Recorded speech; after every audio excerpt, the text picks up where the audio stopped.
I don't get theatrical. 2 decades in combat engineering drills into you how to assess terrain, interpret quiet, and avoid injecting feelings into voids. So when I recount what went down on Troublesome Creek, grasp that it's from a guy who's extracted fallen comrades from debris and filed the official log right after, steady as ever. It was the tail end of July. I was solo fly fishing along a remote segment of Troublesome Creek in Daniel Boone National Forest, the sort of spot that demands a 2-hour drive just to access. Tight, chilly water shaded by looming hemlocks. I'd fished that exact area more than a dozen times previously. I pulled over at a broad pullout on the dirt access route, trekked in for roughly 40 minutes and positioned myself where a spring trickled into the primary flow, keeping things crystalline and frigid despite the summer swelter. My approach to angling is systematic. I log the parking coordinates on my GPS, record arrival time, and pinpoint my starting spot. I wore waders, wielded a fiberglass rod, carried a compact backpack with food, a waterproof jacket, a belt knife, and a phone that was bound to be out of range deep in there. I informed my wife I'd return before full nightfall. She understands that to mean precisely on time, not approximate. I was casting into a riffle a quarter-mile below my entry when the stream behaved in a way I've yet to rationalize, even to myself. The flow, steadily heading southwesterly all morning, appeared to hesitate, not cease, just hold, like an indrawn breath.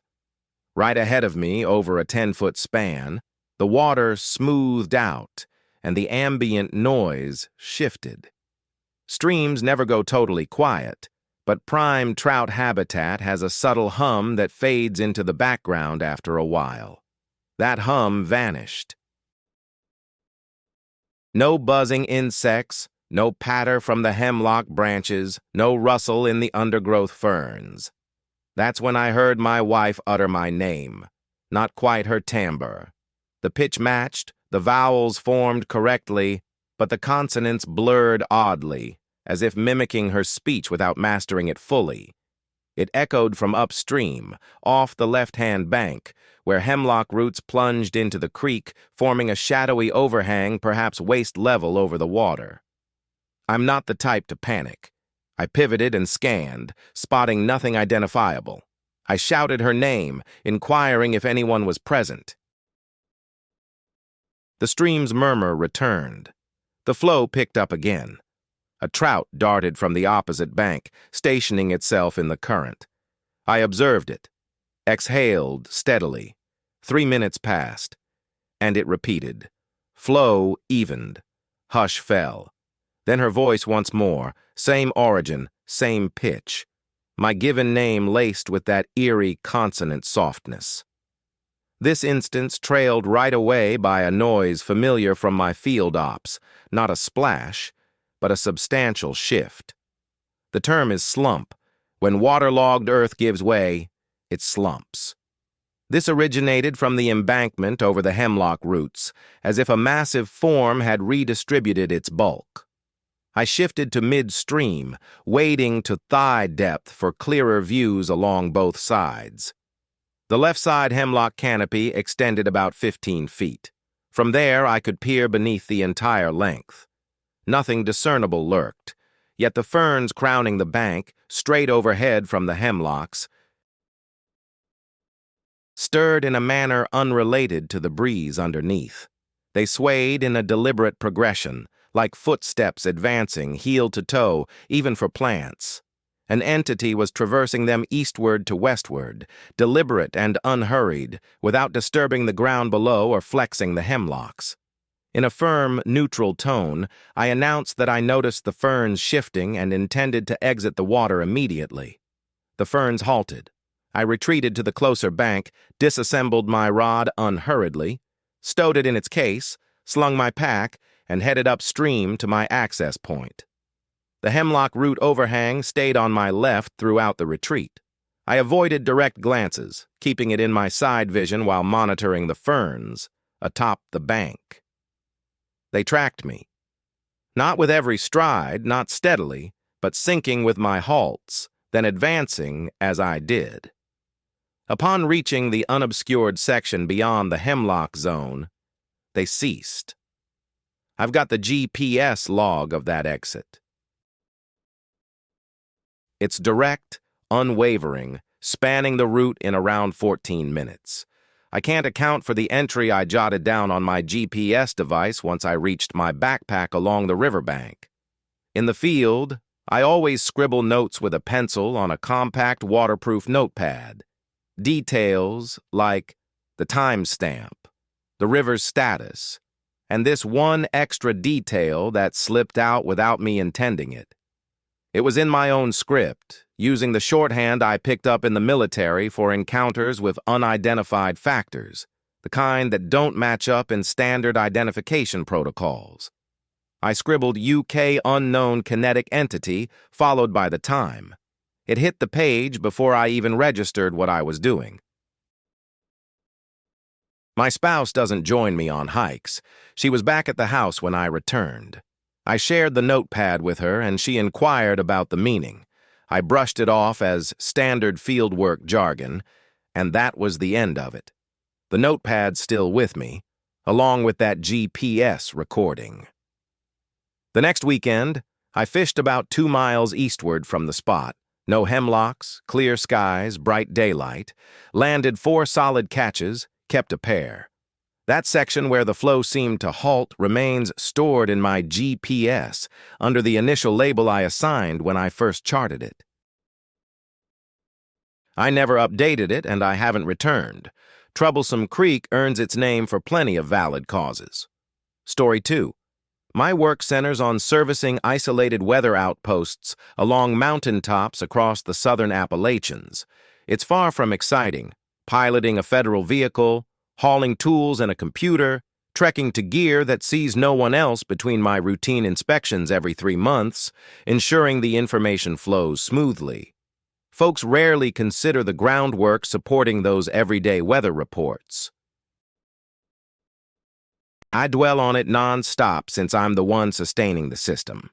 I want to clarify my role up front so the account I'm sharing doesn't get twisted by preconceptions about my background. I've got a graduate degree in atmospheric sciences, and I've racked up more solitary hours on those ridges in the Blue Ridge and Smokies than just about anybody I know. On the clock, I stick to facts. No room for fancy in my duties. The outpost we're discussing is perched on an open summit south of Black Balsam Knob in Pisgah National Forest. You reach it via a 90-minute trek from the Art Loeb trailhead. It's a 4-foot aluminum pole fitted with various detectors, a solar array, a compact recording unit, and a wind vane, all anchored to a concrete base. Around it, the bald stretches out in grassy meadows and low shrubs, open on every side. On clear days, you can spot the adjacent ridge, and farther still. For 6 weeks, I'd noticed sporadic breaks in the data feed. Not major disruptions, just 2 to 4 minute lapses every couple of days when the signal vanished entirely before picking back up seamlessly. The pattern was too consistent for random glitches and too brief for any energy issues. I had to visit in person to examine the logger hands-on, extract the micro SD card, and verify the antenna link. I set out on a Tuesday in late September, skies gray but dry until later in the day. I arrived at the ridge around 9 a.m. The summit was damp from morning mist, with grass reaching my knees where the maintenance team hadn't trimmed. The setup came into view from 200 yards away, nothing amiss at first glance. But at about 50 feet, I halted. The logger enclosure, secured by hex bolts at the corners with a rubber seal, was shut tight as it should be. Yet the wind vane, that basic horizontal bar with a balanced end that spins on an upright axis, was completely upside down. The bar aimed downward, the tail upward. The axis itself was undamaged. To reach that orientation, someone would have had to grab it, flip it past the limit, and force it vertical. It takes purposeful effort. Neither gusts nor shakes could manage it. I documented the setup, snapped photos, and fixed it. Then I unsealed the logger, removed the SD card, and confirmed the antenna was secure.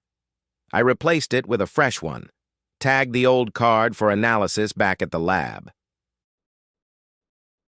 As I was resealing the box, my eyes drifted to the solar panel, and I spotted something that prompted me to place my hex wrench down gently atop the structure. The panel tilts southward on an aluminum frame, its face still slick with dew. Right in the middle, amid the moisture, someone had traced a face. Not etched into the material, but sketched lightly like on a steamed-up windshield. The outlines held firm, suggesting it was done just moments earlier, or else the dew would have blurred them over. It wasn't vague. It formed a clear face, oval eyes, a level line for the mouth, a round outline for the head. The scale was balanced, the lines precise. I stood solo on this exposed bald, with sightlines spanning every angle. I scanned the entire open area, the woods edging 3 sides, and the path I'd taken in. No one else was there. I captured images of the panel and logged my exact GPS location. I jotted down the time, capturing the face in sharp detail. The lines show variations in finger pressure. The finger's width is evident, belonging to the index digit of a medium-sized adult hand. The mouth line arcs gently upward on the left side. I'm unsure how to interpret that particular feature. I've examined that image repeatedly, and the subtle upward bend on the left disturbs me in a manner I can't quite classify. I completed the maintenance visit and headed back out. I moved more quickly than normal and didn't pause for lunch until I reached the vehicle. Those data interruptions resurfaced 3 weeks afterward. I marked them and forwarded a repair request to the regional manager rather than returning alone. I mentioned the reversed wind vane and the sketch on the panel to him. He retrieved the recordings from the trail camera, which we'd mounted at the tower following a vandalism event 2 years earlier. He contacted me the next afternoon. The SD card from the camera was empty, not damaged, just wiped clean and freshly formatted. There's no record of anyone visiting that location. The trail camera matched the standard model we deploy at all our stations. Somebody had pried open the casing, extracted the card, erased it, and put it back. The same hex key that I use for the data logger is needed to access that housing. The camera's angle captured precisely the spot where a person would position themselves to access the solar panel. The data blackouts align with the card's formatting timestamp. It was erased at 4:52 a.m. on a Tuesday, 3 weeks prior to my visit. Reaching the station takes 90 minutes from the trailhead in the pitch black, across a September bowl. I've filed a detailed report with my supervisor. The photos remain in my possession.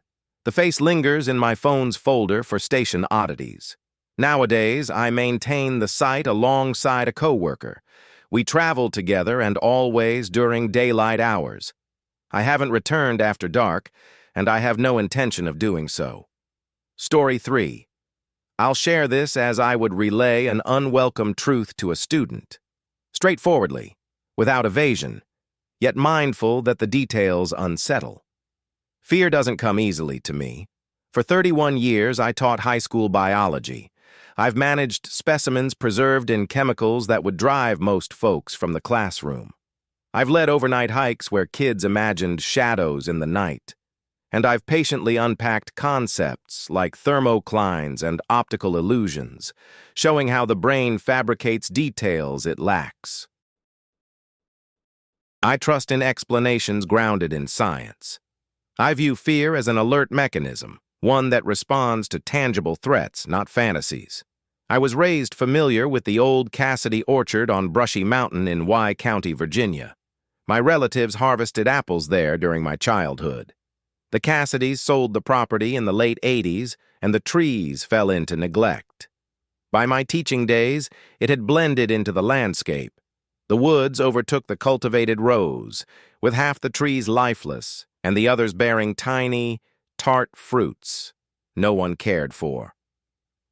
The land borders the Jefferson National Forest and connects via a service road that rangers utilize during fire season. 3 years back, in October, I ventured there to gather late-season samples for my retirement endeavor. I'm documenting how wild plants reclaim forsaken farmlands in southwestern Virginia. Equipped with my camera, sample bags, field journal, and a collapsible pruning saw for clipping samples, I pulled up at the gated service road and trekked about 20 minutes into the orchard's fringe. It was a cloudy mid-afternoon, with temps dipping into the low 50s. The orchard's lines persist as faint shifts in the hillside's contour. The former mown trails now choke with goldenrod and blackberry thickets. Surviving apple trees twist into squat, rugged shapes. The fallen ones rise as stark, bleached trunks. While snapping pictures of multiflora rose clusters invading a space between two decayed trees, I spotted the apples scattered on the ground. Nothing odd for an October relic like this, but their setup was peculiar. A crude circle about 8 feet across, with fruits positioned at even intervals along the edge. Not fallen randomly, but deliberately set. Most had stems pointing skyward, which isn't how they land naturally. Arranged manually, upright and uniform. Within the ring, the grass and goldenrod lay flattened in a distinct shape. It implied something had rested at the core. The outline mimicked a human form, though broader across the shoulders than typical for an average frame. The flattened zone felt recent. Goldenrod stalks remained supple and green, merely folded rather than snapped. I snapped photos of the circle and the depression. I recorded the measurements in my notebook. I avoided entering the circle to preserve the site, and, truthfully, because instinct held me back. As I stood on the perimeter, diagramming the arrangement, I caught the sound of breathing. It wasn't mine. The respiration was deeper than my own, originating from the cluster of withered apple trees about 30 feet to my north. After 4 decades in the wild, I can easily distinguish rustling leaves in the breeze from actual breathing.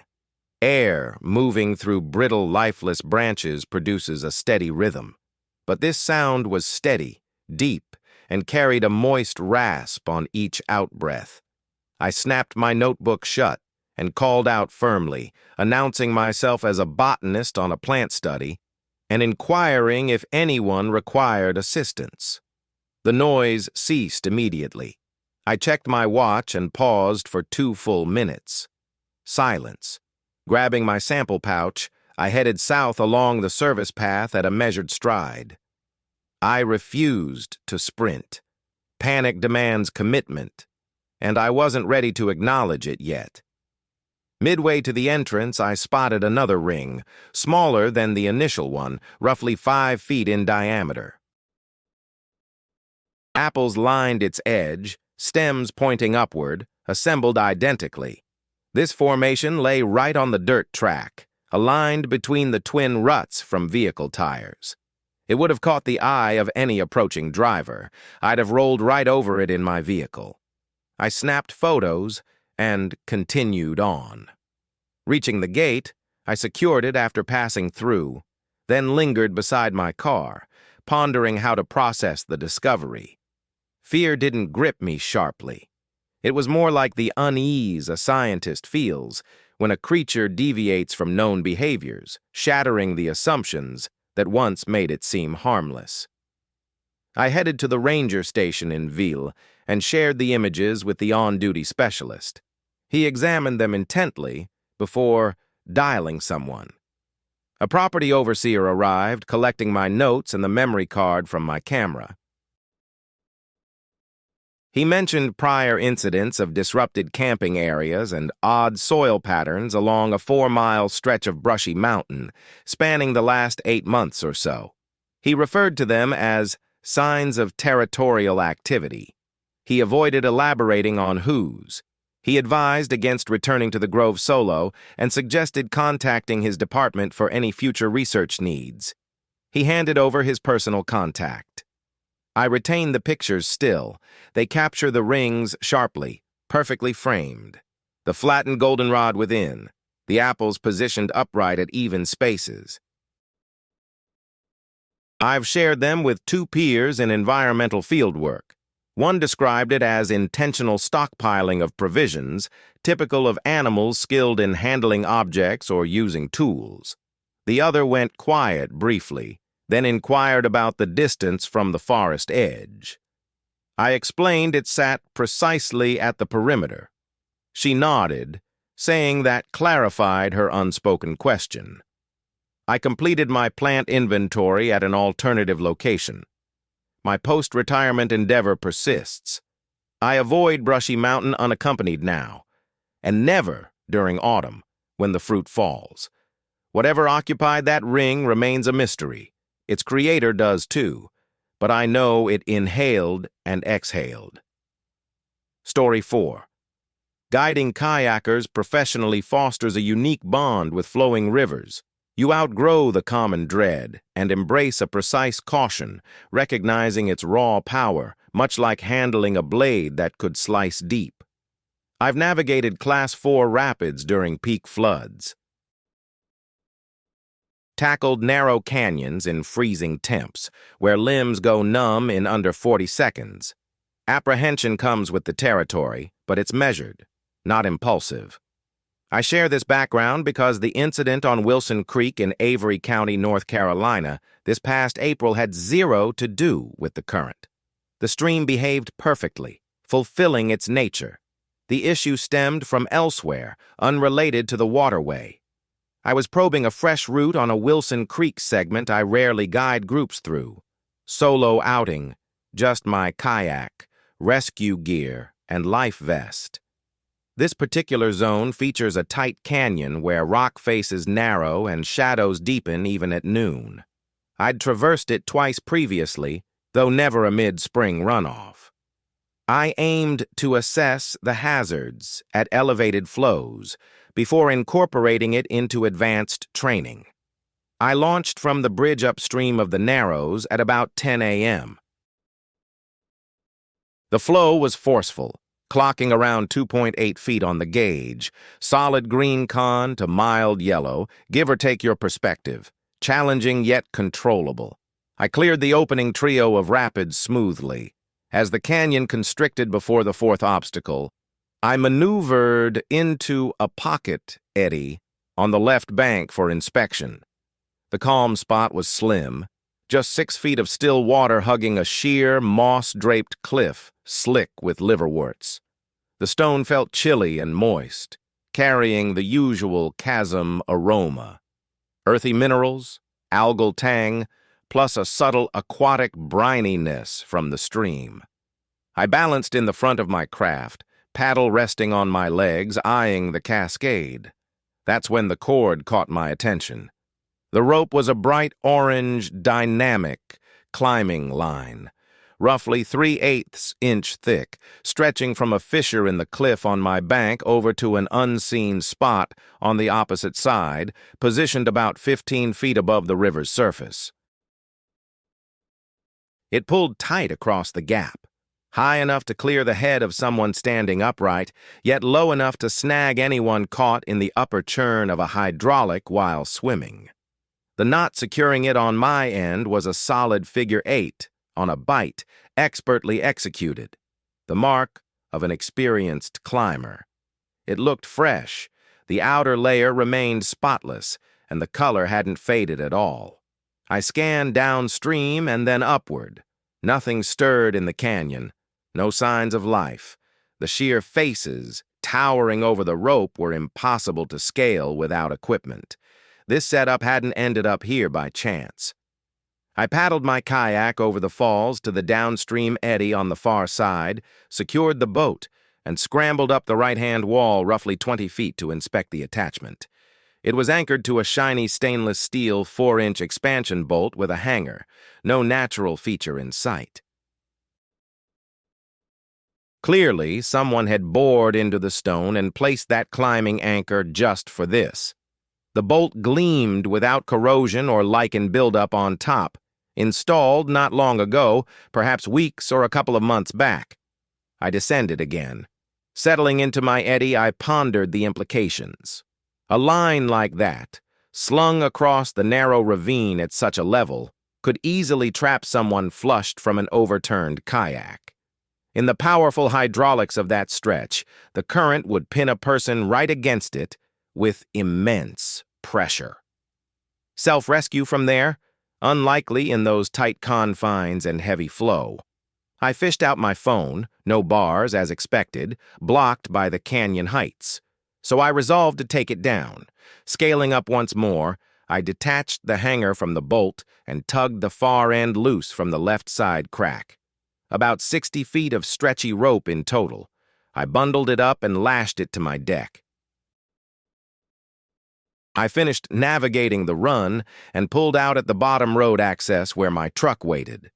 Once I had cell service, I dialed the Avery County Sheriff's Office, explaining the discovery and handing over the rope's location.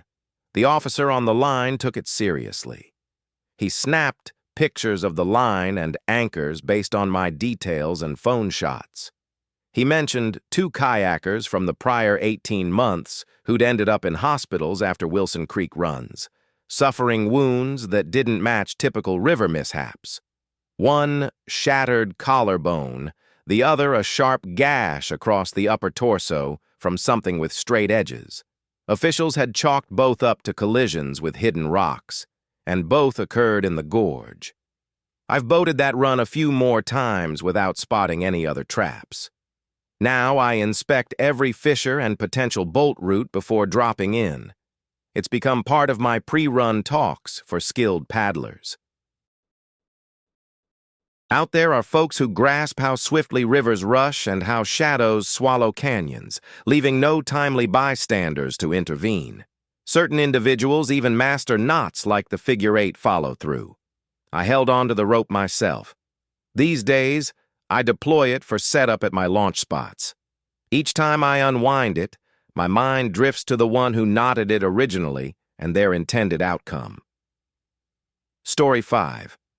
I've spent my entire existence in County, Tennessee. These ridges are as familiar to me as navigating my own home blindfolded at night. I can tell you precisely where the bears hibernate along Painter Ridge, which streams swell first come January rains, and the eerie whistle the breeze emits, funneling through the pass, ahead of a storm. That deep, soggy wail as if the notch were lips rather than a split in the stone. I'm not one to chatter about my encounters. My departed husband, Kenneth, often remarked that I possessed a reporter's mindset. Nothing leaves my lips without double verification. So when I recount the events along our land's edge, where it meets the Pisgah National Forest line, trust that it's solid. I've witnessed it on multiple occasions, far beyond a pair. Our acreage climbs the hillside right up to that forest border, marked by a rock barrier my grandfather erected back in the 1930s. In its sturdiest spots, the wall rises about 4 feet. Elsewhere, it's mostly tumbled debris. Past it lies federal woodland, dense with broadleaf trees, pockets of ancient stands in the hollows. The closest path lies nearly a mile off to the east. No one strolls into the area beyond that barrier on a whim. It started 3 summers past. Kenneth had passed 2 years earlier, and I was still growing accustomed to the solitude echoing through the empty rooms. I lingered on the rear deck as twilight settled. Peak of August. The air so thick with moisture that perspiration clung to your skin. I nursed a tumbler of sweet tea while the fading glow slipped from the valley. My gaze followed a doe nibbling idly along the wall's edge, as they often do in that gloaming hour. Suddenly the animal froze. Then she pivoted and retreated along her trail, not in panic, no frantic leaps, but a brisk, deliberate exit, the sort deer make when resolve sets in. I fixed on the wall. A figure rose into view behind it. That's the term I choose, rose, because it captures the motion most precisely. In an instant, the space above the wall's edge was empty, and then suddenly a tall, upright shadow appeared, rising at least a foot higher than the wall's peak, which would have placed its height at 5 feet or more off the ground. It remained motionless for around 4 seconds before vanishing below the wall's level, silent amid the chorus of tree frogs. I lingered on the porch with my tea for a bit longer, then headed indoors to double-check the locks, something I always do before bed anyway. The next incident occurred in late October. My neighbor's blue-tick hound, the one she hunts small game with, showed up on my porch at 3 a.m., raising a racket toward the rear pasture. I flicked on the outdoor light and peered through the kitchen window. The dog was staring straight at the stone wall, her fur bristled high. She was barking with real intent, not her usual yips at a rustling squirrel, but the serious growl she reserves for bears. From the window, I kept an eye on the wall. The light only illuminated up to the wall in the field, not reaching the tree line beyond. No movement crossed it as I observed, yet the dog retreated about 10 feet, still barking, before cutting off sharply, wheeling around, and slinking back home with her tail tucked. I'd never witnessed that pup abandon a threat without it budging first. She stands her ground against black bears without flinching. The third encounter is the one that still baffles me, even though I'm typically good at rationalizing things for myself. It happened in February, during the day around 2 p.m., with bright sunlight gleaming off the snow. I was inspecting the fence near the wall, hunting for spots where deer had been forcing their way through. The snow lay about 8 inches thick and pristine, save for the deer paths slicing across the lower pasture. On the forest side at the wall's foot, I spotted tracks, 2-footed ones, not from boots. These were barefoot impressions, elongated and slim at the heel, broadening at the toes, with a pronounced dip under the forefoot suggesting heavy forward pressure. The spacing matched a tall individual's gait, roughly 54 inches between steps, far beyond the typical 30 inches for an adult human at a steady pace. The trail emerged from the depths of the woods, traversed the snow to the wall, and halted there. It didn't climb over. Instead, it veered alongside the wall for approximately 20 feet, paused, and just ceased. The surrounding snow at that endpoint remained untouched. No marks from a leap, no dents from a landing on either side. The path ended abruptly, like an edit in a movie, rather than how a physical being would naturally halt. I snapped photos with my phone and used the tape measure from my coat pocket, kept handy for fence repairs, to gauge the stride. 53 inches from one heel print to the next, in a dead straight line. I contacted Fass County and chatted with a deputy who arrived, examined the images, and toured the wall alongside me. He filed an official note and, unprompted, noted 3 prior incidents over the past 18 months involving sizable 2-legged tracks in snow and mud along the wooded strip behind my land, extending eastward to the national park's edge. He added that none had led to any concrete follow-up. I thanked him, and he departed. Then I returned to the house, brewed some coffee, and settled in the kitchen with a clear view of the back field. Whatever lurks beyond that wall is familiar with this place. It recognizes my presence on the porch and the dog's alerts. And I suspect it knows I'm a solitary woman in a home on the shadowy fringes of the mountains. I have no idea what it seeks. So far, it hasn't breached the wall. Now I scan the snow each winter morning. Usually it's unchanged, but on certain days, fresh prints appear along the wall, always oriented toward the house rather than the woods. My journalist's mindset keeps me grounded. I stick to what I can verify, and I can verify it keeps returning. Story 6. As a history teacher, I'm trained to question any preconceived tale handed to me. Solid history probes what the evidence truly reveals, not what we'd prefer. That's the lens I've used on the events from last November along the Shenandoah Mountain Trail in Augusta County, Virginia. And honestly, the evidence leaves me grappling for answers. The trail stretches as a lengthy, narrow path along the crest of Shenandoah Mountain in the George Washington National Forest. It's no frills, mostly wooded ridgeline hikes with solid climbs, vistas hampered by the trees, but the isolation is superb, and November's foliage strips down to honest, skeletal branches that expose the mountain's bones. That's the sort of trek I crave.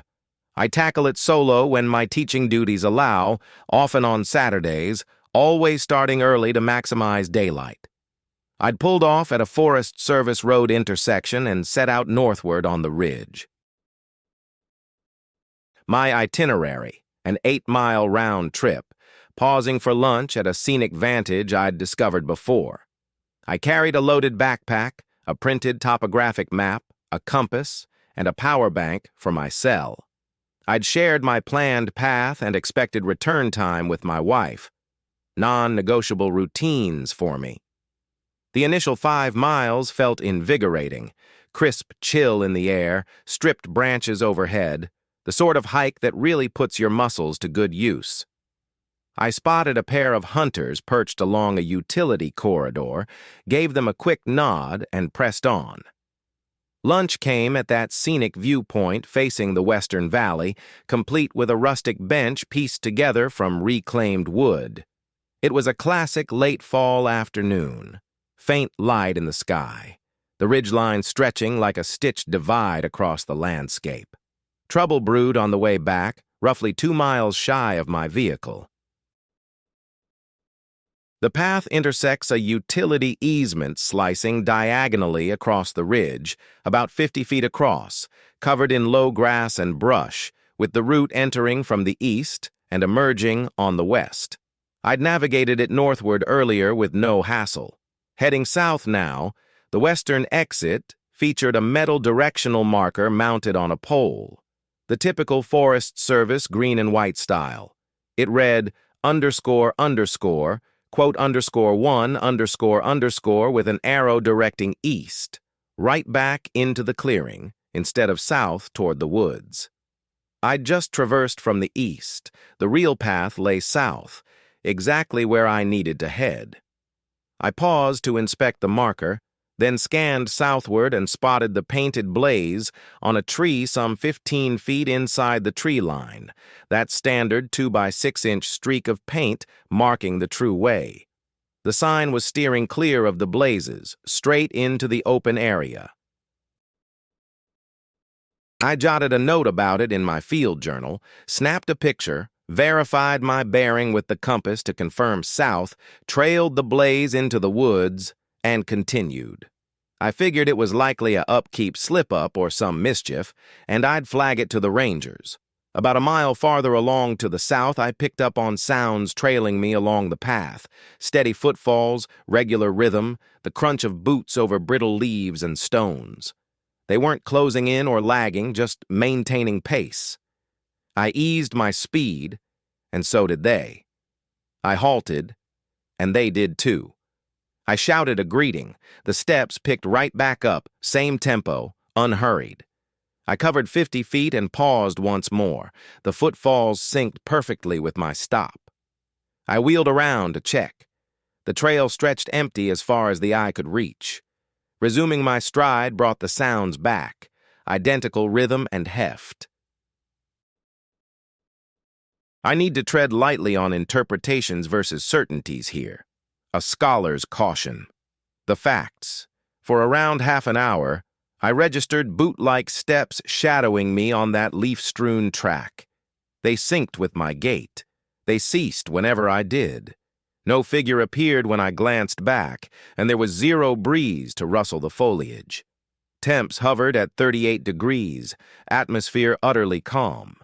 The unknown. If those sounds stemmed from something invisible, Acoustics can play tricks on an exposed ridge with sparse cover and timber flanking a slim trail. I've mulled over the echo possibility, but it doesn't hold. Those steps weren't rebounding from mine, they were imitating them. That's not repetition with delay, it's precise matching. 3 times in that stretch, the footfalls cut off ahead of my own. I'd advance a couple more strides into quiet, then pause, and they'd restart only when I moved. Reaching the utility clearing again, descending south from the woods toward the access road, the steps halted precisely at the tree line and didn't cross into the exposed zone.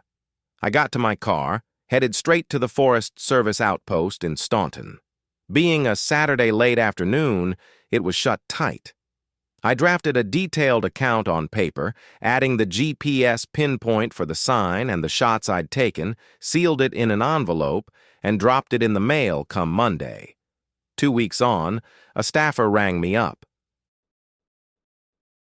They'd located and taken down the sign. She mentioned it was the 4th tampered marker discovered on that stretch over the year, all diverting from the painted path toward access routes or clearings.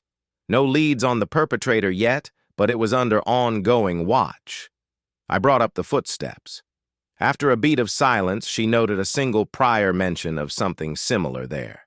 A seasoned trail jogger who'd paused, seen nothing in pursuit, kept going, and then heard them reappear. She'd submitted her account back in September. I revisit that route. No more steps, no rogue sign. Still, I hustle through that part these days, skipping idle breaks. And I refuse to glance rearward, not ever, unless I'm braced for whatever truth might reveal itself. Story 7. For 26 years, I've maintained power lines across the highlands of West Virginia and Western Virginia. Terrain off-limits to most folks. Restricted corridors winding through farmland and woodlands, crest lines reachable solely by heavy-duty rigs with extra lift. Stream fords that seem plotted by someone clueless about water. Solitude, pitch black, those are old acquaintances to me. What caught my eye on Forest Service Road 97 in Randolph County wasn't some kind of power outage issue.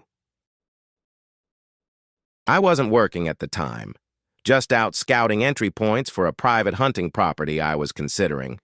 My mind was on a stretch of wooded private land right next to the Monongahela National Forest. FS 97 served as the main route I was assessing for vehicle access. It was the tail end of August, with sunset lingering until nearly 9 p.m. before night fell sharply. That stretch of FS 97 is a gravel path kept up for logging, roughly 12 feet across, flanked by ditches that handle runoff pretty well most of the time. I pushed the truck in about 4 miles until I spotted a spot to loop around. I stepped out to inspect the path on foot before locking in the deal. The timber lot I was eyeing lay another half-mile past that turnoff, reachable by a bumpy 2-track veering off to the left. Roughly 200 yards along that track sat a barn. Nothing odd about that on its own. Appalachian woods are littered with relics from old farms dating back to before the Forest Service snapped up much of the area in the early to mid-1900s.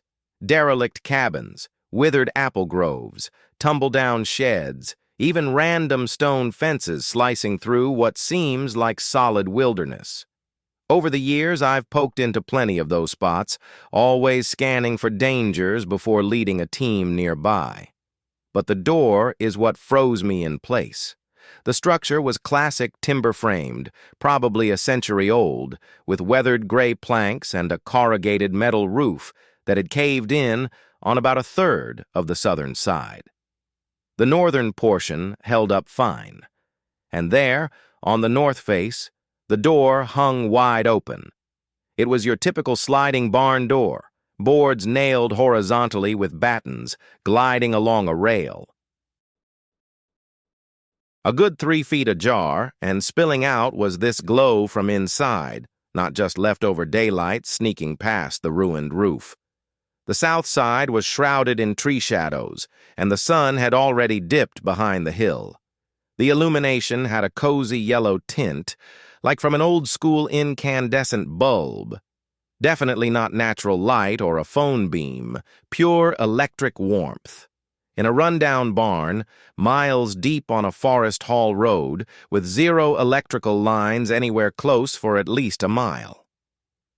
I lingered at the fork in the track, observing for a couple of minutes. The glow held steady, no flicker, beaming out from deep in the northern section past the doorway. I approached it anyway. Looking back, that's a move I'd skip now. From 30 yards out, peeking through the opening, I made out the source, an antique propane lantern, the kind with a clear glass mantle, perched on what looked like a rough wooden bench or maybe a feed gate. Vague shapes cluttered the area around it, too fuzzy to identify. At 20 yards, a form darted across the light's path, sliding from right to left.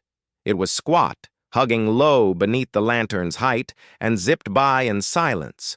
At least, no noise reached me from there. I halted. I shouted that I was a hunter scouting routes and wondered if anyone was around. The light snuffed out instantly. No fade, no gradual drop. It vanished right then, like hitting a kill switch. A propane setup should have hissed and sputtered for half a minute as it cooled. I froze in the abrupt blackness, letting my vision adapt, then scanned the doorway. It remained cracked open just 3 feet. The barn was pitch black, utterly silent. I retreated to the track split, pivoted, and headed back to the truck at what I'd call a brisk clip. I rolled out to the FS 97 intersection, then to the paved county road. But at that crossroads, I pulled over and idled the engine. Since then, I've mulled it over from every logical angle. Maybe some squatter was hunkered down illegally, using the barn as a base. The sudden cutoff? Could have been a glitchy valve. That shadow? Probably just someone crouching out of sight after hearing my voice. All those explanations track. I'm all for the rational. What stumps me still is what turned up when I returned the next morning, mid-daylight, with my buddy Walt Brennan along for the ride. The barn stood as before, door shut tight with the latch secured. Inside, on that wooden bench where the lantern had sat, 4 items waited. An open glass jar filled with what appeared to be rough salt, a twist of desiccated herbs tied off with dark string, a red cloth square folded neatly into 4 layers, topped by a single crow's feather laid across it. No sign of the propane lantern. Walt eyed the setup and went quiet for a beat. Finally, he called it an __quote_2__, that's the term he picked, and wondered if I was still keen on the lease. I passed on it. I tipped off the nearby Forest Service district office about the road's state, flagged the barn, and laid out what I'd encountered. The ranger on the line requested pics. I sent them over. A week later, he got back to me and explained that the barn sat on private logging property beyond their authority, though he'd passed along my details to the county sheriff. I never got any follow-up from the authorities. I've steered clear of FS 97 ever since. About a month afterward, Walt inquired whether I'd be up for hunting down that lantern. I declined. I explained to him that whoever ignited that flame and arranged those items on the bench was fully aware I'd be trekking up that double-track path that night. The lamp extinguishing at that precise moment wasn't mere chance. It was a deliberate signal. Whoever it was recognized my presence and opted for silence over any exchange. I'm uncertain what lay ahead on that path, but I do know it was alert and watchful. Story 8. I trail run for leisure, not races. It's all about that unique silence that hits when you're pushing hard enough to quiet the mental chatter and exist purely in the moment. For roughly 15 years, I've been pounding the trails in the Blue Ridge. I've learned to distinguish the ache that urges you onward from the one screaming to halt. This tale involves the latter. It was a mid-September Saturday in Nelson County, Virginia, and I set out early on the Spy Rock Loop since the forecast called for heat later in the day. The route covers around 7 miles, largely through woods, culminating in a rocky granite peak at Spy Rock with sweeping vistas of the nearby ridges. I'd tackled it previously. It's no isolated path, busy enough that on a decent weekend, you'll cross paths with 3 or 4 parties. Around mile 4, during the westward downhill stretch nearing the start, the trail weaves into a stretch of regrowth forest, perhaps 3 decades old, where the overhead branches hang low and tight, casting a verdant, diffused glow even under clear skies. That segment lasts about a quarter mile. I've always appreciated the cooler air there. I was maintaining a steady rhythm through it when I caught the sound of kids, not just one, but a group. It was giggles, the rustle of little feet on foliage, and that playful shouting you associate with games like tag or hide-and-seek amid the trees. The noise emanated from downslope to the right, beyond the designated path into the saplings. It rang out clear and lively, just like youngsters when they've tuned out any nearby grown-ups. I eased my pace and peered over. The trunks stood densely, spaced roughly 8 feet, with branches starting low, limiting sight to about 20 yards. No sign of any children. The voices persisted unchanged. I came to a full halt, yet they carried on seamlessly. No break, no hint of noticing an intruder on the main trail. I shouted a greeting, checking if all was well. Instantly, the noise ceased. I lingered a beat. The woods fell into that heavy hush that follows, disturbing whatever was afoot. I tried calling once more. Silence. I resumed my run. But after barely 10 seconds, it resumed too. Identical pitch, from the same spot with the same lively tone. Chuckles, scampering steps on leaves, snippets of game chatter. I couldn't discern exact phrases, but the rhythm and pitch screamed kids aged maybe 6 to 12. I halted again. This time, the sounds didn't falter despite my pause. That's when my analytical side kicked in. As a speech-language pathologist, I evaluate and dissect vocal patterns for a living. What reached my ears had an off quality I couldn't pinpoint at first. But then it clicked. The voices weren't adapting to their surroundings. Actual children romping through timber will drop their tones when separating, amp them up in excitement, or shift pitch with their antics. Yet this audio held steady in pitch and loudness over a solid 2 minutes as I strained to listen. It lacked the natural fluctuations, flat as if looped from audio. Not literally from a gadget, but the uniformity mirrored that telltale stiffness of a playback you spot after extended scrutiny. I bolted. Not purely out of terror, I simply followed my instincts, the same drive that pulls me along any route. The echoes dimmed as I descended. By the end of the immature woods, they were gone entirely. At the base junction, roughly 5 minutes from where it happened, I encountered a pair walking their dog.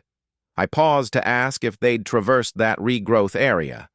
They confirmed, about 20 minutes earlier.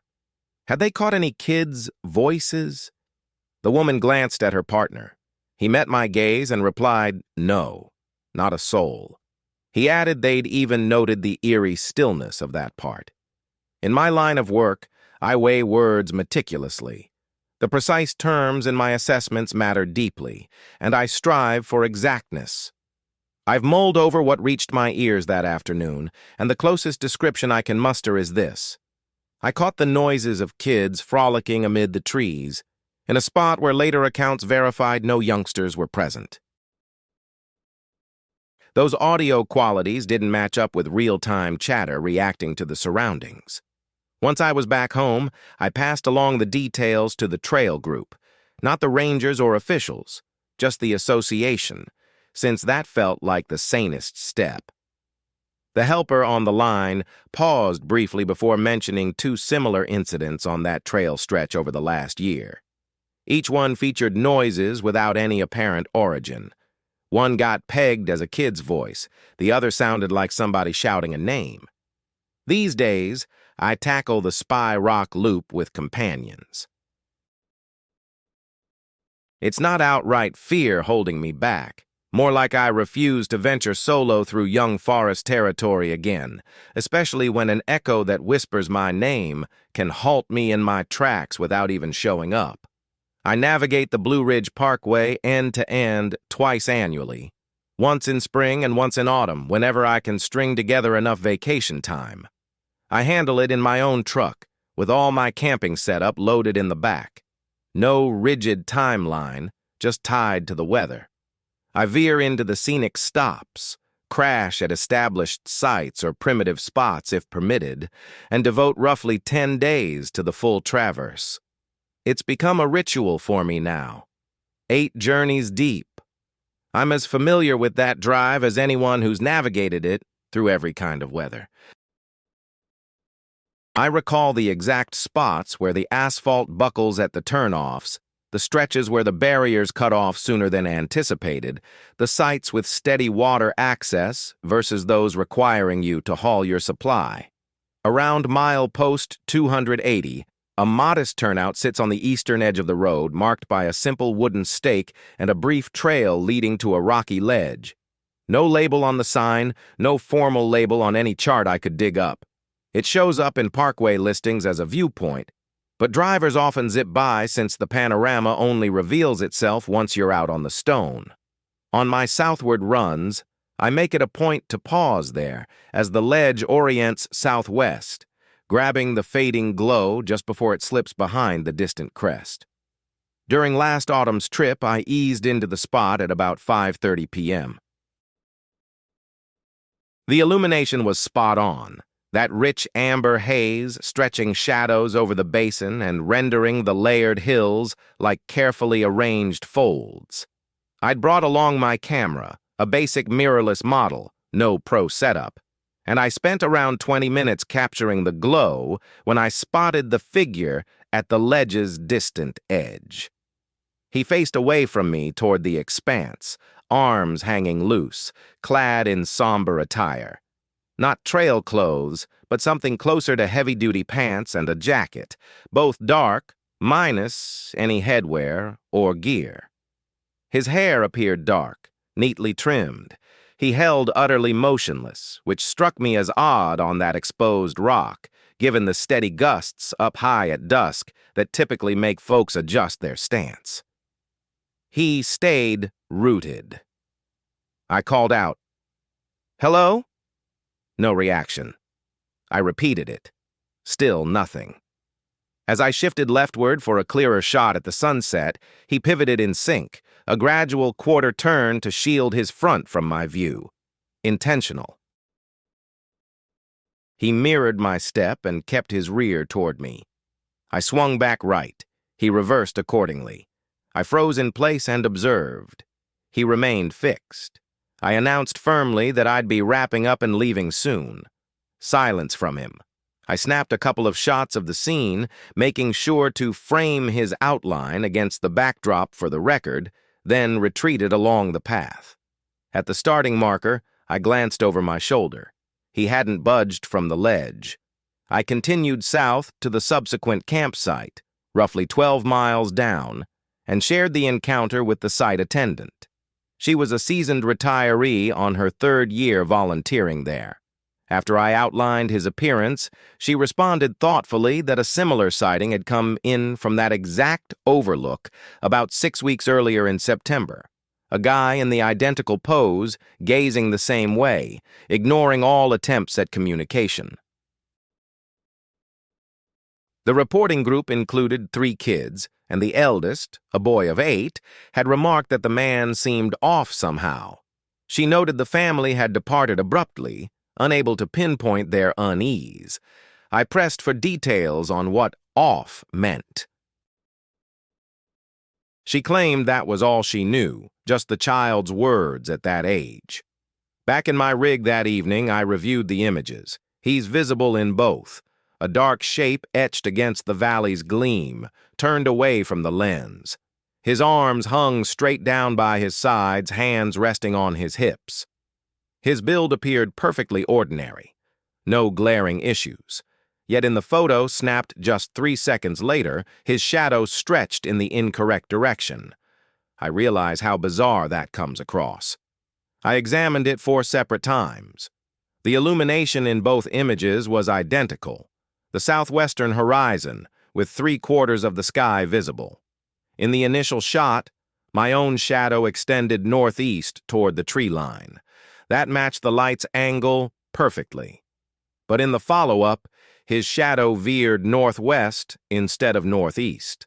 The same light should have cast both our shadows the same way. Mine did, his didn't. I can't account for it. I revisit the images now and then, and I'm still stumped. I've shared them with a couple of reliable folks, asking them to review without any added hype. The professional photographer among them suggested the second shadow might be a processing glitch, but couldn't pinpoint why, since its borders were sharp and it draped over the landscape just like an authentic one would. The other stayed silent for ages before advising me to avoid returning to that viewpoint solo. Come the next spring, I headed back midday under bright sun, with other cars parked at the pullout. He wasn't present. The boulder sat bare and spotless, the breeze behaving as breezes do. I positioned myself at the spot where he'd been, gazed out over the valley, and sensed nothing odd. I snapped a picture of my shadow, and it aligned precisely as expected. These days, I still pause at mile marker 280 on every journey. Now I do it with company or in broad daylight.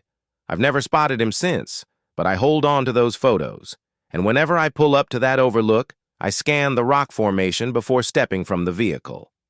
Story 10. For 6 years, I've served on search and rescue in Tucker County. Let me describe the nature of that job first, since the background is crucial to what unfolded. S&R in the Canaan Valley region involves hunting for folks who are often chilled to the bone, muddled in their heads, sometimes hurt, and sometimes gone for good. You venture into weather that keeps leisure walkers indoors. You head out at night, in the rain, or at 2 a.m., because that's when rescues become urgent. It toughens you up against scares. After half a decade plus in S&R, I've encountered folks in levels of panic and bewilderment that everyday people rarely witness, and I've kept the cool-headed focus the role demands. Not sharing this to boast, I'm laying it out so you grasp that when I mention something shook me, it cleared a pretty high threshold, way above what a weekend trekker might face. We received the alert on a late January Sunday evening around 9:15 p.m. from Dolly Saad's dispatch.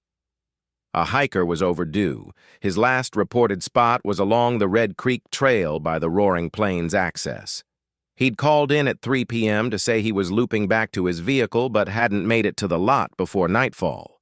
His ride had hung on till 9 before reporting him missing. Routine stuff. 4 team members responded. I took the lead, familiar as I am with those paths. We maintained radio link to dispatch, geared up in full winter gear, with headlamps running on the heavy-duty 2-inch battery units. We spotted his prints in the new snow right at the parking area and tracked them eastward into the plains. The footprints were straightforward, a guy's in sturdy boots. Size 10 or 11, striding steadily. They carried on for roughly a mile and a half before halting at a cluster of stunted, wind-bent spruce trees. Just ended. No looping around, no erratic wandering like from someone lost or freezing up. It was a sharp stop, as though he'd simply quit moving and stayed put. We fanned out to comb the zone methodically. I took the spruce thicket. Within the next grouping of trees, there he was, leaning against a trunk, wide awake, fixated on a patch of snow roughly 6 feet away. He seemed physically okay, temp steady, no wounds. He clutched his phone in both hands on his lap, battery hovering at 4%. I crouched beside him, introduced myself, and explained we were getting him back safely. He glanced my way, then returned his gaze to that spot and murmured softly that quote 5 had been right there. I pressed for details on what quote 6 was. He admitted he had no idea. It was tall, oddly proportioned, and it had lingered in that gap between the spruces for nearly 2 hours without shifting, and neither had he, until finally it vanished. The way he uttered underscore underscore quote underscore 7 underscore underscore suggested he wasn't fully convinced it was gone. I inspected the area he indicated. The pristine snow held 0 footprints. The ground between those two trunks remained untouched. Something stationary there for 2 hours amid 6 inches of new powder should have left packed down impressions or early signs of melt. But there was nothing. I helped him to his feet, got him underway, and we guided him back out. He remained lucid during our trek out and offered a detailed recounting of events. According to him, as twilight fell, he caught a peculiar noise from the spruce thicket, a series of deep rhythmic breaths that didn't resemble any wildlife he knew. Curiosity drew him closer for a look.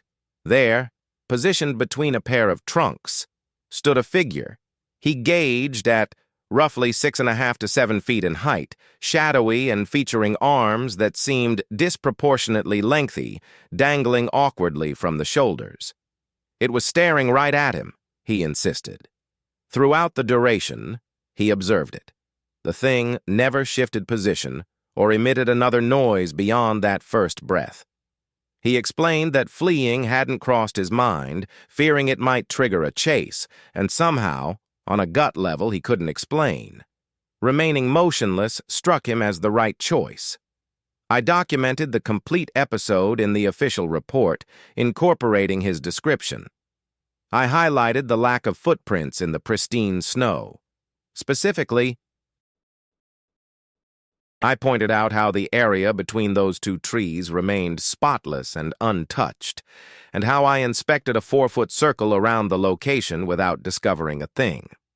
The individual headed home on his own the following morning, following a cozy evening at a nearby inn. 3 days afterward, he emailed the group with his appreciation. In that message, he mentioned reviewing the photos snapped on his cell phone in the final moments of its charge before our arrival. He noted that 3 shots of the gap amid the spruces showed nothing unusual, but the 4th image revealed an element he couldn't explain, and for private reasons he outlined, he opted not to distribute it. I'm part of the S group in Tucker County. I encounter plenty of stories, yet none have echoed the precise blend of details from this incident. That 2-hour immobility, the odd arm lengths, the unmarred snow lacking any impressions, the dusk-time breathing he described. Sure, I've come across tales with isolated pieces of it, but never the full set combined. I remain with the team, responding to calls every Sunday evening. I'm well versed in the Dolly SAD protocol, familiar with those spruce clusters, and aware of how night winds move through the flat stretches. These days, on winter operations, I steer wider of the dark spruce areas. Nothing excessive. I don't broadcast it to the others. I simply raise my light higher and circle the edges of the thickets before venturing inside. His email lingers in my inbox. Every so often I revisit the closing lines, where he expresses thanks and writes that we preserved his life, conveying deep gratitude for our response. There's a final line after that, underscore, underscore, quote underscore 8, underscore, underscore, then it departed. Story 11. My work involves uncovering concealed items. I scrutinize fiscal documents and spot the discrepancies that reveal the hidden figures. I excel at it by rejecting any soothing biases in my analysis. I stick to the numbers. Numbers never deceive. I bring this identical approach to the outdoors whenever possible, which is as frequently as my schedule permits. Weekends find me jogging trails in the Smokies. I backpack campsites biannually. I log everything meticulously, since thorough records expose irregularities, and irregularities hold the real insights. In late September, along the Chestnut Top Lead Trail, something caught my attention as off-kilter. I'll outline it with the exactness I'd use for a ledger irregularity, staying factual and unembellished. It was a solitary outing, running from the trailhead in Y, heading northwest along the ridge toward the Schoolhouse Gap Junction. The path offers a steady, extended ascent through established hardwood conifer woods. I carry a compact field journal in my pack and pause to jot down deviations that stand out, like a bird hole in an atypical tree type, or seepage flowing upward from a saturated seep, or flora mismatched to the local ground. These aren't leisurely strolls. They're investigative jogs. I gather observations. Roughly 2 miles from the start, on the trail's higher flank, a massive fallen chestnut oak looms with a sizable hollow at its base, roughly the scale of an auto pane. That snag has stood for seasons. I've gone by it over a dozen runs. Its trunk is gutted from roots to crown. This time, it contained tributes within. That's the term that fits best for their orderly setup. Amid the decayed timber at the bottom, items had been aligned in a tidy line oriented toward the path. A hand-whittled wooden effigy about 6 inches high, vaguely human-shaped without distinct face details. 3 metal bands from preserving jars, sans tops or jars, piled together. A cluster of parched witch hazel foliage tied with crimson string, and one glossy face-up photo of an unfamiliar ridgeline. These weren't fresh additions. The carving had faded to a tone blending with the bark. The bands bore a light dust of forest litter. The witch hazel was completely dried out. One edge of the photo's protective coating had warped slightly due to repeated exposure to dampness, yet the picture itself appeared brand new. Its lamination remained supple and pristine. Within moments of jogging onward, I identified the depicted path segment. It was roughly half a mile farther along the same route I was traversing, just to the north. The snapshot captured the trail amid peak fall foliage, clearly snapped sometime this season. Someone had tucked a current image of my exact running path into a tree that already held an assortment of items aged at least a year. The photo portrayed the stretch directly in front of me. I jotted this down in my notebook, including the timestamp, then pressed on northward. Reaching the spot illustrated in the image, I paused and positioned myself precisely where the shooter must have stood. I could tell from the way a fallen beech tree arched across the path in the photo, aligning perfectly with the real one. No signs of anyone or anything else dotted the trail above or below. It was 9:30 a.m. on a Tuesday, and I'd yet to cross paths with another soul out there. By the time I looped back to the hollow tree, the photo had vanished. The jar rings, wooden carving, and dried witch hazel remained untouched, just as before. But the photo was missing. I lingered at the trail's edge, peering into the cavity for what felt like ages. The wooden base inside showed fresh scuffing right where the image had rested, marks suggesting it had been deliberately picked up. In the roughly 2 miles I'd covered out and back, another person had approached this spot and taken the photo away. Yet throughout my entire outing, I'd spotted no one in either direction on the path. From the trailhead parking lot, I phoned the Great Smoky Mountains National Park's backcountry dispatch, describing the discovery and its location. The operator noted my details and contact info, assuring me a resource management ranger would reach out. Sure enough, the ranger rang the next morning, requesting I forward my field notes and any shots I'd captured. I emailed everything over. My image of the tree's interior distinctly displayed the laminated photo nestled among the other items. The ranger followed up with a call, confirming they'd inspect the site, but he shared no findings or official categorization. As someone with an accountant's instinct for loose ends, the big unknown gnawed at me. Who could have anticipated my route that day? A random trail photo is straightforward to dismiss, but one positioned for a runner to stumble upon and whisked away before their return defies any simple explanation. These days, I bring a running buddy whenever I hit that trail. I keep going, though. The hollow tree still shelters the jar rings, the figure, and the witch hazel bundle. I inspect them each time I go by. The photo hasn't resurfaced. Whatever force grasps the art of timing doesn't bother with encores. Story 12. For 38 years, I've held a license as an amateur radio enthusiast, including an extra-class credential. One of my passions is packing a portable rig in my backpack for SOTA, summits on the air, where you hike to peaks and log contacts from the heights. It's a meticulous pursuit, demanding expertise in frequencies, gear, signal propagation, and more. I'm no stranger to distinguishing radio oddities. So what I picked up atop Elliott Knob in Augusta County, Virginia, back in March. That wasn't standard radio activity. Elliott Knob stands as Augusta County's tallest summit, reachable via a gravel forest road and a brief side trail from the pullout. The peak features an FAA radar setup at its crest, a low white building topped with a spinning dome antenna. The installation is securely fenced and restricted, but the surrounding rocky expanse near the barrier offers prime access for activations, thanks to the height and clear vistas. I reached the top around 9 a.m. on a crisp Thursday in March. Chilly air, blue skies, northwest gusts hitting about 20 miles per hour.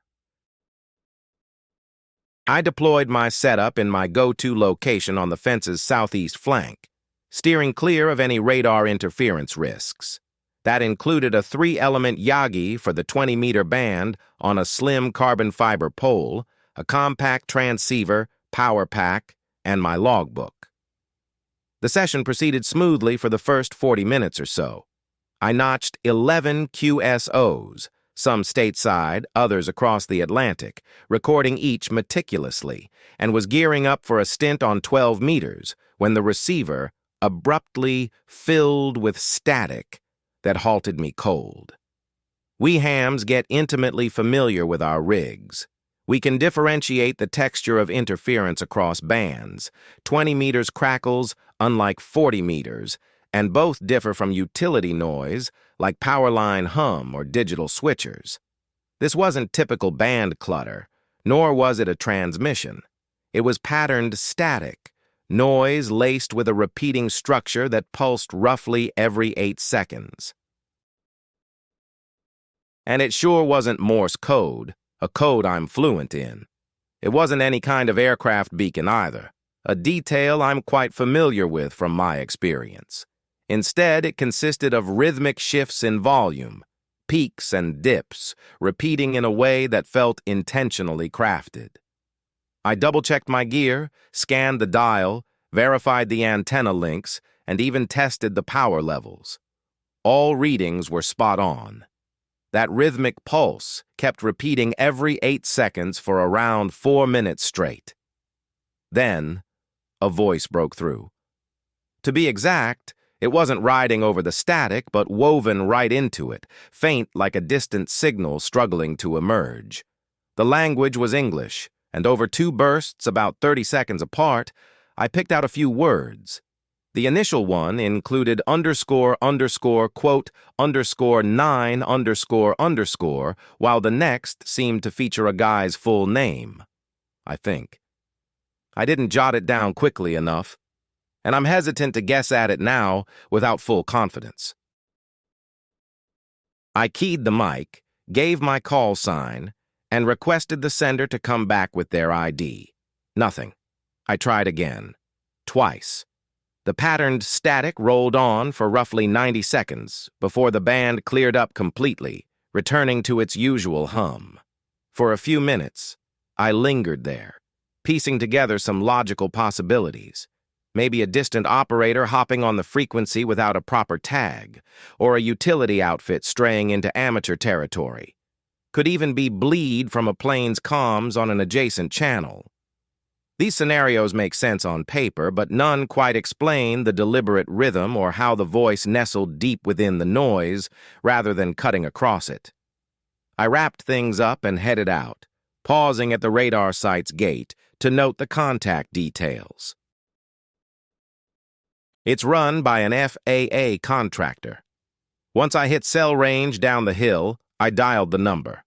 The tech on the line was polite, assuring me their ops stay clear of ham bands, with radar waves far from my range, and any odd signals there probably stemmed from their power gear kicking out harmonics. He suggested checking into it if I had a clip to share. No such luck. I only had my notes and what stuck in my head. I've shared this tale with a couple of fellow hams. One climbed Elliott Knob the next month and reported a brief 2-minute spell of weird static. No words this time, but that exact 8-second volume cycle. He caught it on tape. The audio confirms the pattern vividly, though no speech sneaks in. Across 39 activations in Virginia and West Virginia summits, I've dealt with plenty of quirky propagation quirks. But Elliott Knob stands apart. Propagation ties voices to known spots. Up there, the voice felt born from the static's core, emerging from radio's vast underbelly instead of any pinpointed transmitter. I still hike back to Elliott Knob. The views are prime, and spring activations pull in great QSOs. These days, I log every sound, mic live from the first transmission. No repeat of the voice so far. The pattern has popped up twice again, in fleeting bursts, always fading out before clarifying. I archive those files. __quote_10 _ the voice urged. Was it a directive, a comment, or what? I held the frequency and caught whatever followed. To this day, I'm unsure what it meant, or if sticking around was the right call. Story 13. My line of work is firefighting minus the Hollywood gloss. The gritty reality. Slashing fire breaks through dense brush, overseeing controlled burns, and surveying scorch zones that resemble barren wastelands reeking of charred remains. I've logged seasons in Montana, Nevada, Oregon, and the past 4 years with the Monongahela National Forest in West Virginia. The role demands peak conditioning, sharp instincts, and endurance in environments that'd break most folks. I'm laying this out so you get that I understand how fatigue warps the senses, and how to tell hallucination from a brain grappling with the genuine article, trying to file it away. This unfolded in November, right after fire season, during a lone trek through the cranberry wilderness. I needed to unwind from a rough year. August's blaze cluster had torched vital ecosystems, and the follow-up surveys were soul-crushing, the kind where the stats underplay the true toll. I craved unbroken woods, solitude. In late fall, the cranberry wilderness delivers that isolation and hush better than anywhere else in the Appalachians. Access to the trail came off the Highlands Scenic Highway, amid a blend of spruce and deciduous trees, with a damp undergrowth and zero cell signal for miles around.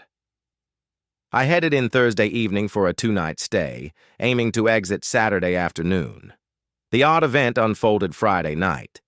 My camp was roughly 3 miles south of the trailhead, on a level spot overlooking a small tributary stream. I'd purified some water, had dinner, suspended my food on a bare line between a pair of spruces, and slipped into my sleeping bag to read under my headlamp before 10 o'clock. Perfect setup. Temps in the high 20s, sky clear above, barely a breeze. I came to at 1:47 a.m. according to my watch. No clue what roused me. I was wide awake, sharp, and clear-headed, the type of alertness triggered by an external cue, not just the body's rhythm. I stayed put and strained to hear. The stream gurgled steadily below. The spruces stood motionless. No gusts at all. Then a rustle pierced the underbrush on the slope above my tent. Not haphazard thrashing, but intentional, measured progress. Steps with deliberate breaks. The noise of a hefty form advancing with caution. I've crossed paths with black bears in remote areas plenty of times. I recognize their gait. Bears don't proceed so cautiously. They're bold opportunists, barreling through whatever path suits them with the racket that follows. This was the sound of deliberate foot placement, each one chosen. I eased open my sleeping bag, grabbed my boots and headlamp, and shifted to the vestibule, keeping the flap mostly shut. The sounds had ceased. I held position for 3 minutes. A lone twig snapped uphill, perhaps 30 feet from the tent amid the spruces. Then the scent hit. I've logged enough time in the outdoors to identify decaying organics in all their guises. Marsh gases, carrion blooms, rotting logs at different decay phases. This didn't match any I knew. It carried a cloying sweetness like certain decays, yet without the foul rot. It was dense, overpowering. That density implied closeness beyond the gap to that snapped twig. The odor lingered about 40 seconds before fading. I remained in the vestibule another 20 minutes. No further motion, no return. At 6 a.m. in the dim pre-dawn glow, I followed my routine for after-incident checks. I circled my campsite and inspected the terrain. Uphill from the tent, in a muddy spot by a trickle of water, I found 2 incomplete prints. Not complete tracks, nothing species-specific. They sank deep, indicating substantial mass, and their stride pointed to upright walking. The back rims of the prints hinted at a foot longer than my size 10 boot. That was it. A couple of mud partials and an unsourced aroma. I packed up and hiked out that morning. Not out of raw fear, precisely,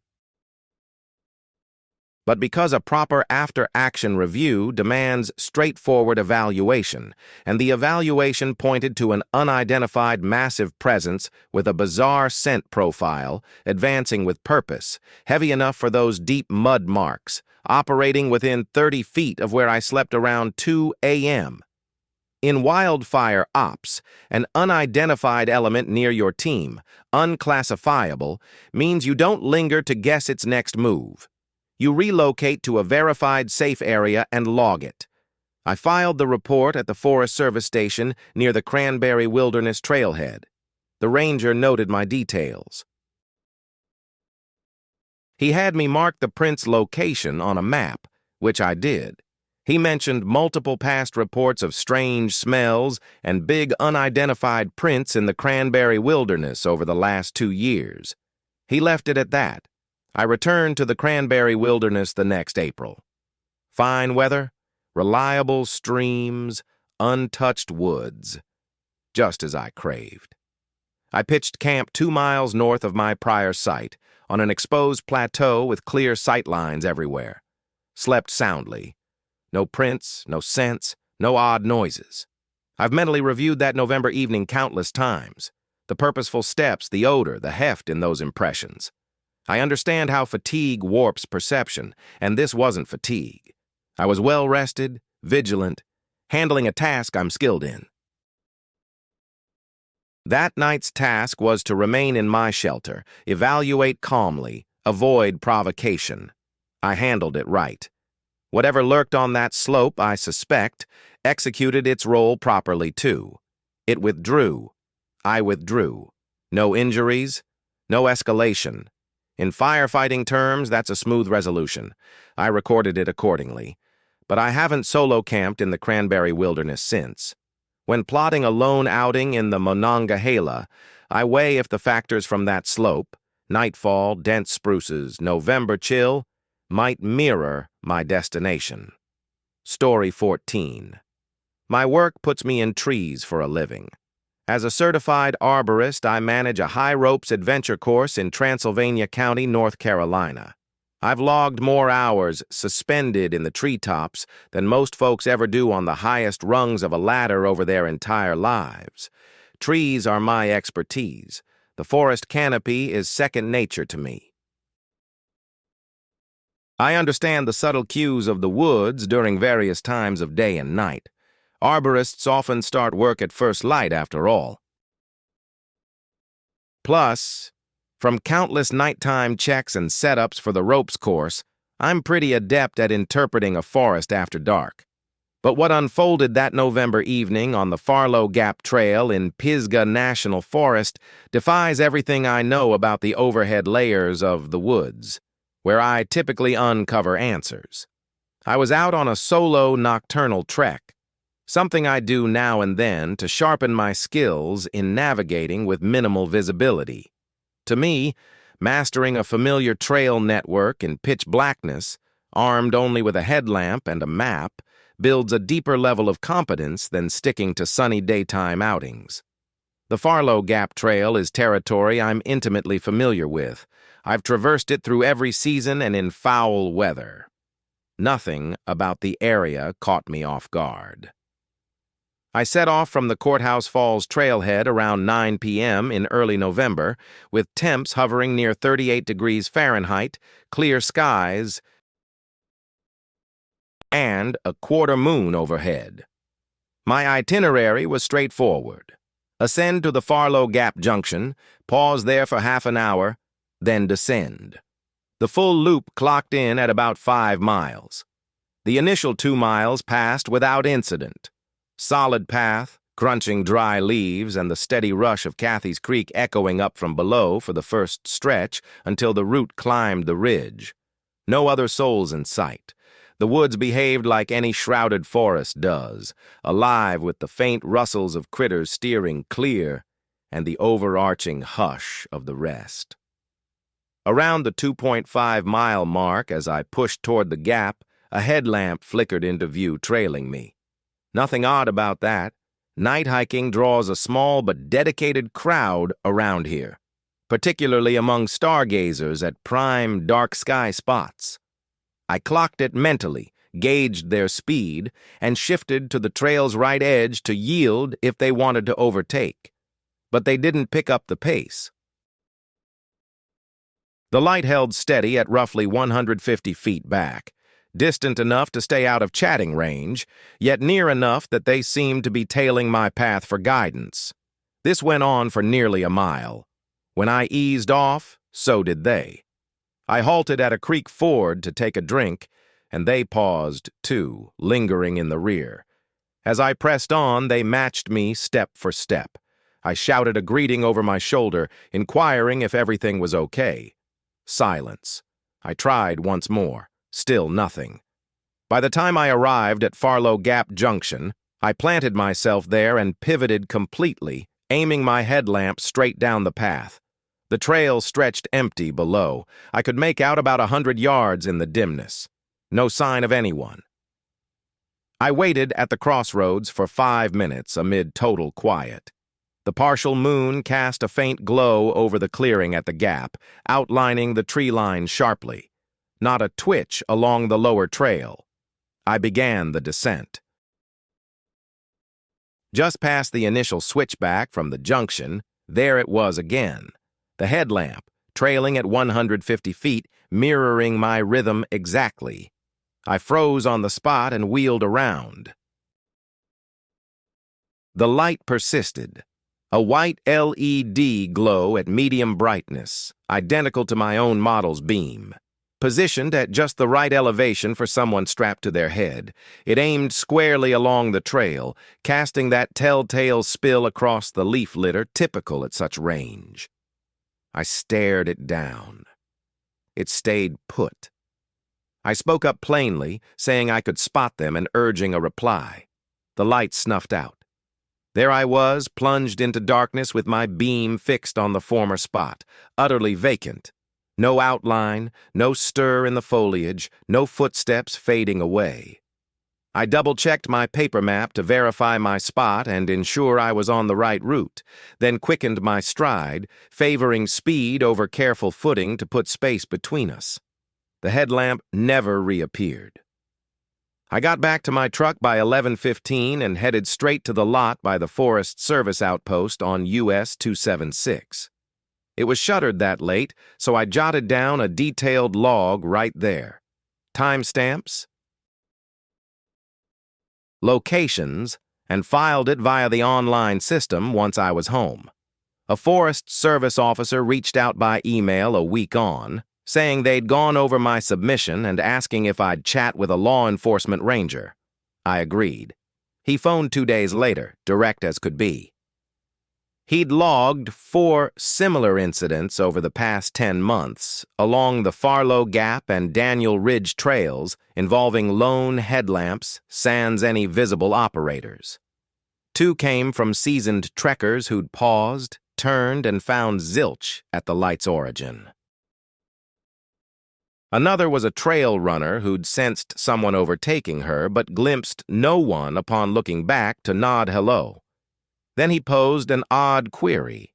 Had the beam swept across any recognizable feature, like a tree bark or the ground ahead? I pondered his query for a moment.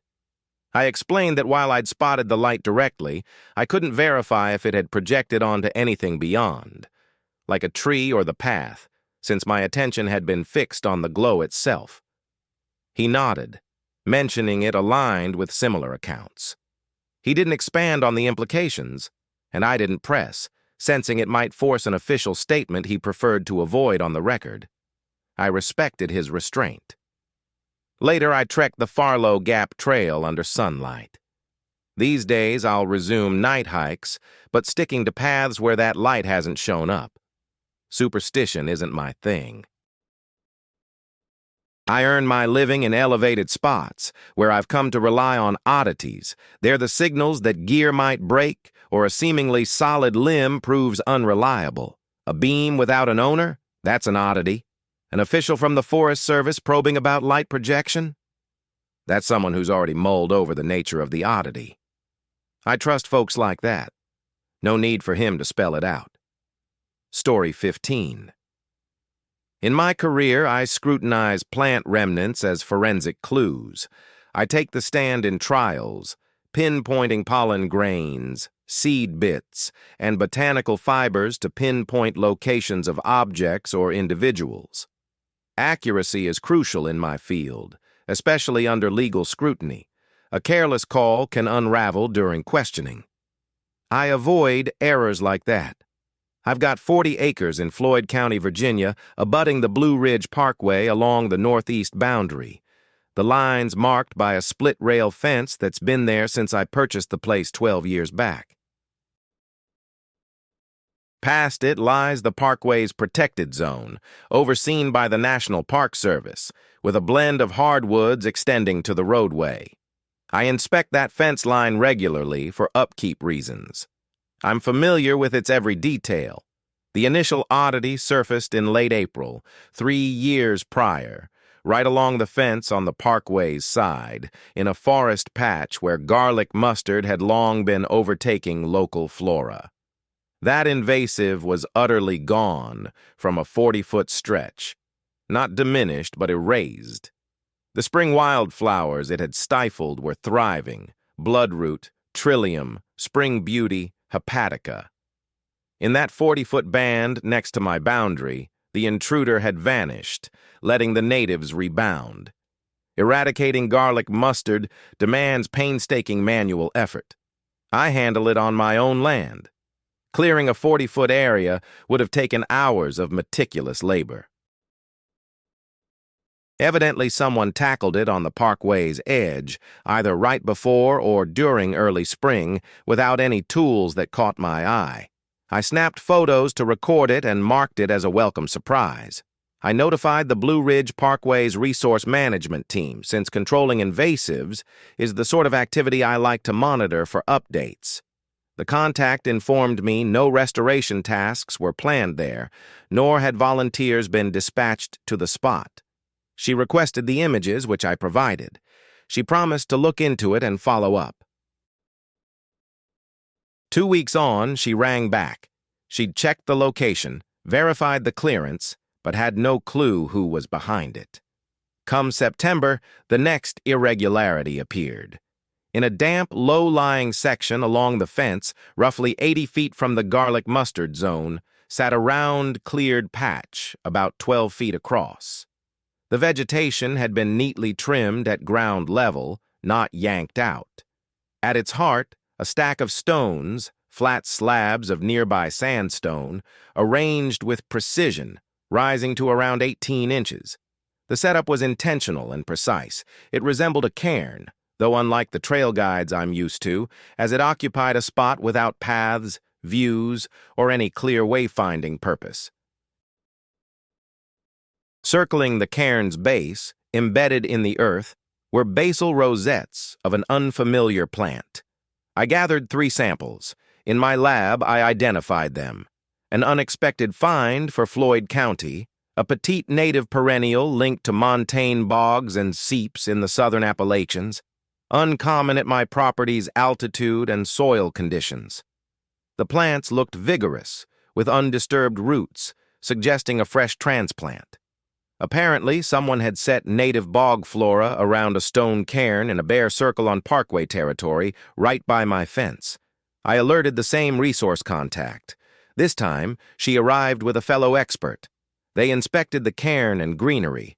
Her associate, a botanist like me, validated my assessment of the transplants. He mentioned that the plants seemed to originate from a higher altitude population, perhaps the bog areas along the Parkway close to the Virginia-North Carolina line, roughly 50 miles to the south. They took photos and recorded all the details. Neither provided any real insight into what was happening. With a cautious note, the colleague observed that the efforts looked like deliberate ecological restoration, employing regionally suitable species, and that the person responsible possessed enough botanical expertise to choose the right natives and transport them alive without harming the roots. He hesitated briefly before adding that this work was being carried out covertly on unauthorized land, right next to private property, without anyone spotting them. The third odd occurrence happened last spring, right along my fence in a spot I check weekly through the growing months. I spotted bare footprints in some damp clay beside a seep. The lack of shoes drew my eye immediately, given how chilly the soil stays there in spring, even during the day. They were elongated with a slim heel, yet showed the wide toe spread typical of someone accustomed to going shoeless much of the time. The steps were a bit longer than my own, and I'm 5 feet 9 inches. The trail followed the fence northeast for around 20 feet, before veering straight toward it and halting at the lower rail. Nothing showed up on my side. I lingered there, studying those marks with the same meticulous focus I apply to analyzing a pollen specimen or matching a fiber sample. They were recent, within the past 12 hours, judging by how the dampness in the indentations compared to the nearby clay. Someone had gone barefoot in the early spring chill of the Appalachian foothills, strolling beside a parkway fence before nearing it and pausing. I scanned my land beyond the barrier, everything undisturbed. The spring ephemerals I'd planted along the fence remained intact. I snapped pictures of the prints, headed home, and contacted the Parkway's resource management officer, leaving a voicemail. She rang back the next morning as I recounted the discovery. There was a pause on her end. Then she inquired whether I'd seen anything off about the vegetation on my property near that stretch. I assured her everything was fine, my plants thriving as usual. She responded that was reassuring, her tone hinting that the opposite might have been a concern. The next afternoon, she arrived with that same botanist colleague. They inspected the footprints, measured the gait length, and said nothing about the bare feet beyond recording the air temperature at 41 degrees. The botanist paused by the fence, gazing at my side for an extended beat. Then he glanced back toward the parkway, at the area cleared of invasives and the cairn site amid the prints. Muttering more to himself than to me, he remarked that something was tending to matters. When I pressed for clarification, he admitted he wasn't entirely sure, but the overall pattern, the clearing of invasives, the native replantings, the oversight along the fence suggested one consistent presence maintaining a specific territory through purposeful stewardship. Over the last 3 years, I've filed 3 official reports with the Parkway, complete with photos, plant samples, GPS data, and detailed narratives. The entity handling the area by my fence is performing precise, informed, intentional environmental care. It hasn't ventured onto my land or harmed my belongings. The spring ephemerals bordering my fence are in better shape than ever, and while I can't prove it's connected, I won't dismiss the possibility. I can't identify exactly what it is, but I know its actions. Every week I inspect the fence and log observations with the same exacting detail I use for trial prep, methodical and factual. The records are thorough, peculiar, and don't add up to any clear explanation I can grasp. This thing understands the land intimately. I believe it's been familiar with it far longer than I have.